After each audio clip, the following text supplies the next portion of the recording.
আজকে আপনাদের কাছে শেয়ার করছি বাতাসা দিয়ে গাজরের হালুয়া। মুখে লেগে থাকার মতন এই হালুয়া। গাজরের হালুয়া করার জন্য আমি গাজর থেকে খোসাটা ছাড়িয়ে নিচ্ছি। এইভাবে আমি সব গাজরগুলো ছাড়িয়ে নেব। এইবার আমি গাজরটাকে গ্রেট করে নেব। এইভাবে পুরো গাজরটা আমি গ্রেট করে নেব। গ্রেট করা আমার হয়ে গেল পুরো গাজরটা। এটা 500 গ্রাম গাজর আছে।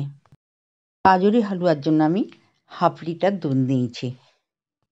বাতাসা নিয়েছি 200 আর কাটিং মিছরি নিয়েছি 200।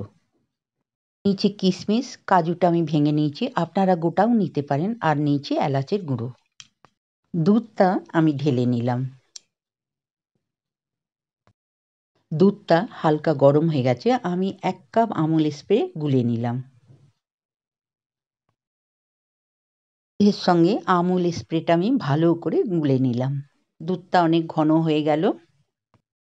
দুধটা ফোটার আগে ছোট এলাচ আর তেজপাতা দিয়ে দিলাম। দুধের মধ্যে এলাচের গন্ধ খুবই সুন্দর লাগে। দুধ ফুটে এসছে, গ্রেট করে রাখা গাজরটা আমি দিয়ে দিলাম। পুরো গাজরটা দুধের মধ্যে ডুবিয়ে দিলাম, দিয়ে সেদ্ধ হতে দিলাম। গাজরটা দুধের মধ্যে সেদ্ধ হয়ে গেছে। এবারে দিয়ে দিচ্ছি সামান্য একটু লবণ, এতে টেস্টটি খুব ভালো হবে। গাজর আমার সেদ্ধ হয়ে গেছে। এইবার আমি দিয়ে দিচ্ছি চিনি আর বাতাসা, দিয়ে ভালো করে নেড়ে নেব। চিনি আর বাতাসা দিয়ে ভালো করে মিশিয়ে ফুটতে দিলাম। গাজরের হালুয়াটা রেডি হয়ে এসছে। এইবার দিয়ে দিচ্ছি ভেঙে রাখা কাজুর টুকরোগুলো, দিয়ে ভালো করে আমি মিশিয়ে নেব। খুব সামান্য একটু ময়দা দিয়ে ভালো করে নাড়াচাড়া করে মিশিয়ে নিলাম। এবার দিচ্ছি ছোট চামচের হাফ চামচ এলাচের গুঁড়ো। দেখেই বুঝতে পাচ্ছেন হালুয়াটা পুরো গোল্ডেন কালারের হয়ে গেছে। এইবার আমি একটু খোয়া ক্ষীর মিশিয়ে দিলাম। খোয়া ক্ষীরটা দিয়ে নাড়াচাড়া করে দিয়ে দিচ্ছি 2 চামচ ঘি। ভালো করে মিশিয়ে নিলাম।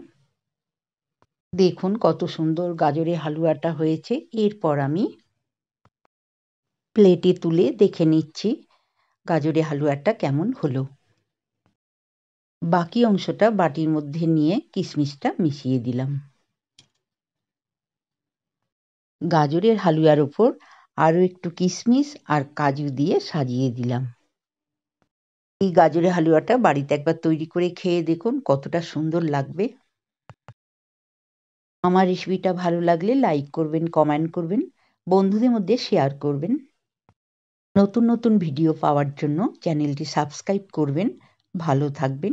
নমস্কার।